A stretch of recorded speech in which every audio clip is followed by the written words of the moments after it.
تیسرے روز بھی دھرنے جاری ہیں۔ لاہور کے 13 مقامات پر آمد و رفت معطل، جبکہ کراچی اور اسلام آباد میں ٹریفک کا پہیہ چلنے سے زندگی معمول پر آنے لگی۔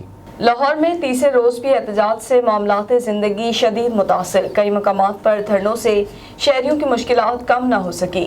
کرول گھاٹی، بتی چوک، شنگھائی پل، کماہا روڈ، چنگی امر ستو، مولن وال، بھٹا چوک، اسکیم موڑ، یتیم خانہ چوک، مانگا منڈی، ملتان روڈ، دروغی والا چوک، کچا جیل روڈ اور شاد باغ میں ٹریفک تاحال بند ہے۔